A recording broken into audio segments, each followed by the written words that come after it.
So, welcome to the Sun Love podcast. Today, we are excited to be sitting here chatting with Dr. Cara Statz, who is a holistic health practitioner in a variety of areas. She also is someone who has a deep understanding of peptides, which is really exciting and a topic that I think there's just a lot of questions out there right now with people. So, I'm excited to dive in on discussing peptides, specifically how they can possibly be used to help with skincare. I don't know if there's any sun care applications of peptides, so that's a question I have for you. But yeah, I think just as we get started right now, if you want to take over for a second, Cara, and just give us like a quick background on your experience and how you got to be someone who is pretty knowledgeable about peptides. Thanks, Jess. So my background is in kinesiology and as a naturopathic doctor. And how I got into peptides, I actually, just like anybody else, they started to become a little bit more popular in the last year or so. They've been around for a long time. People say that this is a new craze. We've had insulin around for quite a long time. That's a peptide. Peptides are just cell signalers. And what kind of signal you want to release into your body and what effect it has determines, what you're going to look for and how long you're going to take it and all of those kind of considerations. So, like for someone who really has no idea or is just still unclear about peptides, like can you elaborate a little more? Like I understand they're a cell signaler, but like what does that mean, or like what does that look like? Maybe like in some examples of like how certain peptides signal to your cells and enact change in the body. Okay. So your cell signalers can be anything from neuropeptides to hormones to metabolic signals that you get from, say, insulin. It's a chain of amino acids that's sent from one area of body to another area of your body to tell it a message. Turn on, turn off. They're just cell messengers, really. And our body produces them.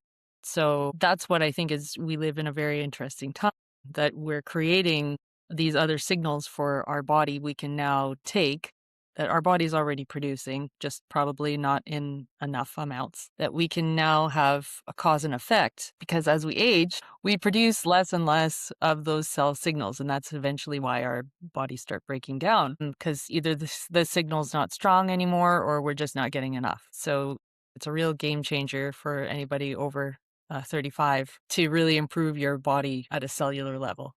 What you're seeing, like who are the people who might benefit the most from using peptides, and then maybe we can go into like a few examples of some of the popular peptides that are out there right now. Well, I work primarily with women over 40, and there is such a mass benefit for that age group specifically. Do you want me to jump right into some peptides that I've seen for Yeah, that group? jump in. So, Yeah. so particularly one of the ones that I really love that I've seen great results with, and just the research in general, the number one peptide I would say is ipamorelin and CJC 1295. That one it's a beautiful peptide. It's gentle. It works with it's a growth hormone signaler, and growth hormone is like your youth peptide. So you get better metabolism. Your sleep is amazing. You go to bed and you wake up. Everybody always says, I have the best sleep ever. You build lean muscle, which is great because as you age, your metabolism slows and you start to get fat. And you want to maintain that lean kind of like taut physique. This is the peptide that you want. It's amazing. Every week, I've actually seen markers from those people that are using it. Their strength increases every single week, like on all their lifts. And as a trainer, that's amazing to see because that's not normal. And to see that kind of benefit happen for women, especially over 40, it's pretty impressive. So that and the fact that it does burn fat while it's in your system, for men and women, it does that. Overall mood is better. You are more clarity of your thoughts. Like, because I know for women, brain fog becomes a big issue after 40. And just having your mind come back to you is just amazing. So for men and women, it does work really well. And also for women, who are considering taking or are taking HRT, it works really well synergistically with that as well. One of the big popular ones that I'm also personally interested in is the GHKCU, Yeah. the one for like skin and hair, and like talk to us about that one a little bit. Like, Okay. So if I were to just hop back for a sec, the big kind of longevity ones would be your BPC 157, ipamorelin, tesamorelin. The BPC is more anti-inflammatory healing. NAD is another big one everyone's talking about. MOTS-C is another one. So NAD and the MOTS-C work with your mitochondria to produce overall energy. On the split side of that, for the more aesthetic kind of look, the GHKCU, that one is a big one. I'd say that it is on the top of the list. And the other big one is melanotan 2. And that one increases pigmentation in your skin without the sun. It has a bunch of other benefits too. But back to the one you're talking about, GHKCU is considered by a lot of people to be like Botox in a bottle. And it's being touted as that. It works on so many more levels than that though. It works as a massive anti-inflammatory for the body by increasing nuclear factor kappa beta. It quenches a lot of inflammatory processes. It helps with collagen synthesis, obviously. So that's your skin repair regeneration, but it also helps with joints and stuff as well. So it's multifaceted as far as benefits go. Also for hair, skin, nails, yeah, everything else. Skin texture, elasticity, all of it, and hair quality. so yeah, like if for people who feels like, no, you shouldn't use that peptide or you shouldn't use peptides, or it almost feels like it's like if you can, it's great for anyone to use, or is that not true?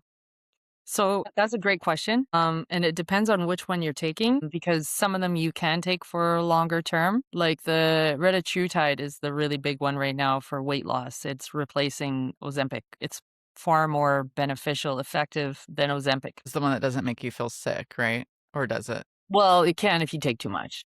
So that Okay. to your point, yeah, it's if you're not taking them appropriately, you will run into problems. And so that's where online it's kind of like the Wild West right now where everyone has an opinion and it's not necessarily the safest. You should be under medical supervision to have that and getting a little bit of some lab work done first just to see what your baseline markers are, not just for safety, but also for interest's sake. Like you'll want to know how you're improving and where you're improving in your body, right? So Mhm. having that at least baseline blood work done to make sure that you're on track for the changes that you want is key. Yeah. I mean, I guess that's like my one of my biggest questions about it because I feel like that's where it gets overwhelming is that Wild West effect where it's like you don't know who really the experts are or like what's information that you can trust and like how to go about getting started and where to find good quality. Maybe you could talk to that a little bit too, because I know there are some differences in quality that I don't feel like I hear enough about and like the main buzz about peptides. It's kind of like just get your peptides, but like I think you had mentioned that there's like kind of like a vast dip in quality depending on like the manufacturer or the process or where they're coming from or different things. So maybe you could speak to that for a second. Yeah. So and that I just want to thank you for even asking that because there are so many people out there too that, well, I'm finding my peptides for $5 and I'm getting my vial for $3 and I can buy them in bulk for, such a great deal. And I'm looking at them going, wait a second, where are those from? And, are they third party tested? And or even if Especially they because you're injecting yourself with whatever it is. You kind of want to right? know. Yeah. Yes. Yeah. You'd think so. Some people just again, Wild West, just whatever, they're taking a huge risk. And that's something that's really important too, and that'll tell everybody that it's really important not only to know where they're from, but also are they third party tested? Are they tested for heavy metals? Allergy effect too is also a big one because a lot of them can cause inflammation reactions as well depending on what they're made with, where they're made. The molecule, the peptide itself is, if you remember back in chemistry, I'll just take us back there for a second. It's arranged in a certain way. It's kind of, you remember those squiggly lines in the textbook? It kind of looked like a chunk of something sitting there, right? And it's weird green and you see some blue dots on it. Peptides themselves are actually very fragile, and that becomes a consideration too, because are they damaged? Are they not kept cold? And how long are they not kept cold for? And if they're damaged at all, you're injecting something that's relatively useless. On top of that, it, the quality of the product. Are you getting it out of China or India where there is very little testing, or are you getting it out of somewhere that is very stringently tested, like Sweden or Germany or in the US, where the testing is absolutely, you're getting the top quality. Um, So is I'd that say, something you would recommend for people to just like yeah, understand their sourcing in it if they're gonna go yes, ahead? understand the sourcing. Yeah, exactly. And on top of that, before you even take peptides, there are three things that are the most important to just get down pat first. And a lot of people who are training and working out kind of have their routines. But before you're even taking the peptides, you have to have like good quality sleep down pat.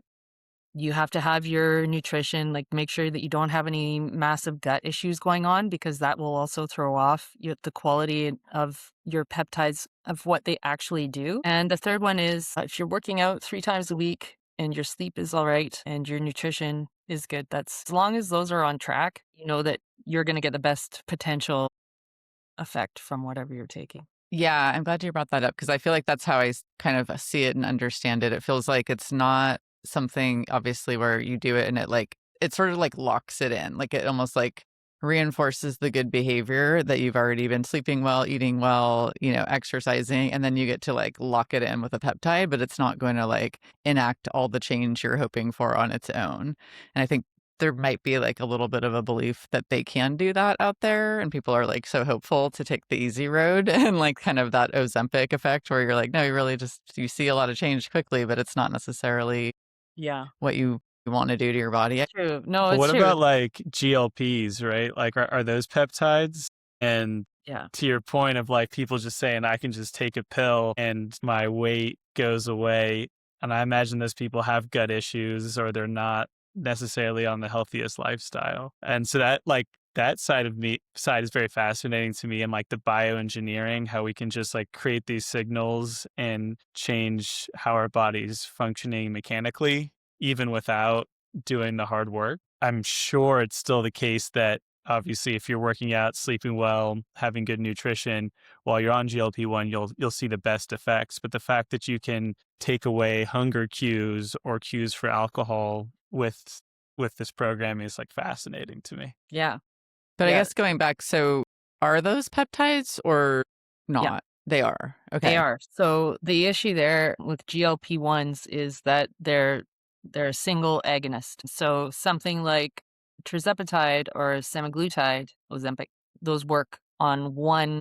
They're single agonists. So they'll just work on slowing the gastric emptying or decreasing your appetite. Whereas something like retatrutide is a triple agonist, so it works on three, not only slowing the gastric emptying, but it also decreases your appetite, but it also works on a much deeper level by increasing your glucagon. So it actually increases your body's efficiency at burning and mobilizing and utilizing fat, as well as your insulin sensitivity, and it protects your liver. There are so many other things that it does as a whole that protect your body, and it works better with your body because it works with a bunch of different systems at once instead of working down one system and then having other systems go awry because they're not being supported, and or that's not how the body works. It doesn't work like how most medications are made, where it's just one single thing, and then whatever else the body does, who cares? Because we're only going to focus on this and pretend the rest doesn't exist. Whereas something like that's why retatrutide right now is insanely popular. It's because it's giving the benefits of those GLP-1s, but better, like on steroid, like the Ferrari version of that. And so it's pretty impressive. Everyone wants to drive a Ferrari. Yeah, that's Who right. wouldn't want the Everyone Ferrari wants a body, version? Yeah. Ferrari bodies. Ferrari body sounds pretty good. Yep. Do they ever naturally occur in the foods that we eat? Like in terms of, because they're based on proteins, maybe you mentioned that earlier. So like if we eat certain types of protein foods, do those become ingested in like a naturally occurring like peptide? So your body makes those peptides. itself. Okay. It's what it turns the protein into. Yeah, so it takes your proteins and it will rearrange them. Your DNA and your RNA are always transcribing and making all kinds of different cell signalers to your body all the time, depending on what your body needs. And so, yeah, so when you eat protein, and that's why protein's always so important, especially as you get older, that is that it breaks it down into amino acids, and those amino acids make all these peptides and cell signalers. It makes your hormones, it makes your signals in your brain, your neuropeptides. So there's nothing you can eat specifically. And to that point, things like collagen is such a hot topic as well, because you can eat collagen, but it's such a big, basically a molecule that your body will break that down and then put it back into its own collagen. So you're not actually, when you're eating collagen, that's not the same collagen that you're getting a benefit for. Your body breaks that whole thing down. So there's no difference between eating that or eating all of the component parts, like all the vitamins and minerals that will make it in your body, than having that whole thing, have it being broken down and then put back together by your body for your body. So you're saying you can affect your collagen production just as well by adjusting your diet than taking like a collagen supplement? That's right. Okay. That's Dang. good. We need you as like our nutritionist. I'm just learning I so much. know. She's my secret weapon. It's I love awesome. that you like my random facts. It's great. I like the random facts. So, okay, I have like 2 more questions, I guess.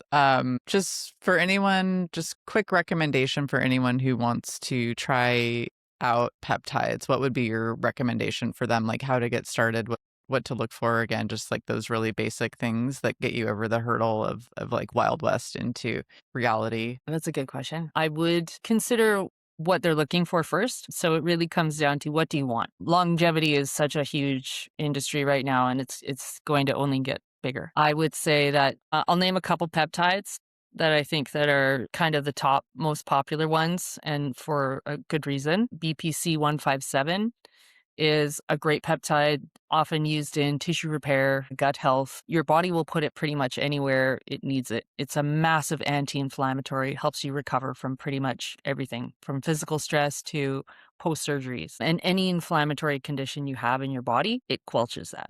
So it works out really quite well on its own or as an adjunct to any other peptide you're taking, because the less inflammation you have in your body, the better and more effectively and more efficiently other peptides will work. So it And we does. were It talking works. about that, like we were saying, like maybe it's best to do that one first to kind of like clear that inflammation so the other peptides are more effective. Of us have issues going on that are inflammatory that we may or may not want to talk about, or just don't want to acknowledge, or just don't have time for it. And that kind of handles that, whether you want to, acknowledge it or not. It does make everything else work better. So yeah, I would recommend that one. That's a solid staple for anybody. The other one is a big one is NAD. That one is really important for ATP production. So a lot of the women that I see, plus 40, you're looking at perimenopausal or menopausal kind of states. And for men too, like you start losing testosterone, you're not creating the energy you used to have. And your mitochondria are your powerhouse of your body. That produces the cellular energy that runs everything in your body. Supporting that with NAD, which is a coenzyme. It's not actually peptide. It's a coenzyme that works with ATP production inside your mitochondria. It helps shuttle the ATP between your Krebs cycle and your electron transport chain. It's like right there at the level where your body's producing it.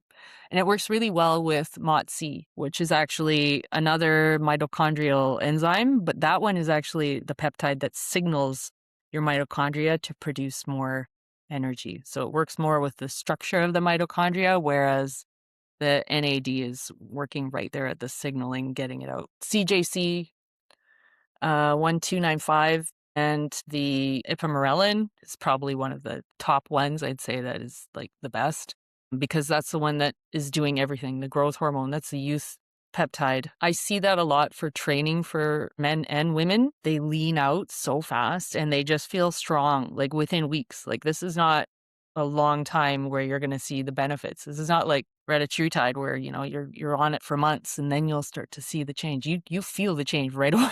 It's great. And it works so well with anything else that you might be taking, and it does everything. So it's great. Can you say that one more time? I'm going to look into it. Ipamorelin, yeah, and CJC. Usually they're combined. Yeah. Tesamorelin is ipamorelin, tesamorelin. That's also a very similar one. It's also a growth hormone signaler. Tesamorelin, interestingly enough, even though it's also signals more growth hormone, specifically works for visceral fat. So your abdominal fat, that targets those deep fat areas that are really hard to get to. I've seen some pretty impressive results with that one specifically because I know that as your testosterone drops for men and women, you want to get stronger, right? But that one is that will tighten everything up and it increases your strength. Get the Ferrari. You guys, Why settle for less, really? Yeah. I mean, yeah, it's all very fascinating. So only because, our topic of our podcast is about the wellness benefits of sunlight. I just wanted to see if you had any words of wisdom from a holistic health practitioner perspective for the benefits of sun or best practices to engage with the sun, or anything you feel strongly about, like on a personal or professional way about the sun. I love it down there. Is we don't get enough up here. Vitamin D, specifically activated vitamin D is very important. And I'd say as the one thing for your body as a whole that's been shown to be the most, other than magnesium, that is such a regulator for everything. It's not just you look great, but it has a response for all your hormones, your libido, when you're feeling good and that's kind of in check, everything else kind of falls into place. It works well for appetite. You're not searching for food to give you the energy that the sun can naturally induce for your body as well. And dopamine signaling too. You feel your mood. It affects your psychology, all of it.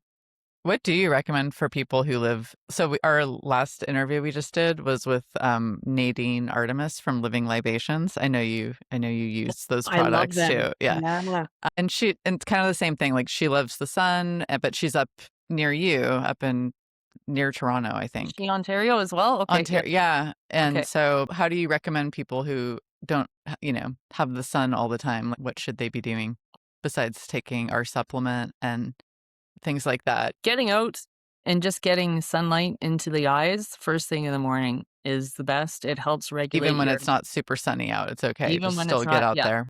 That's right. Yeah, you still get it in the eyes. It still helps regulate your sleep-wake cycle, which is really key. So getting out there, getting a little bit right in the sun has been shown to get the most benefit. Cool. Thank you. Well, it's been a great conversation, Cara. I really appreciate all of your knowledge and advice. Definitely has been eye-opening for me in terms of what is possible. And this is an innovative space, right? So people are continuing to create new peptides, and it'd be so fascinating to see how this evolves in the future. So thanks for giving us your perspective. Thank you very much for having me. Thank you. Yeah. Thank you. Take care, guys. Okay. Thank you. Bye.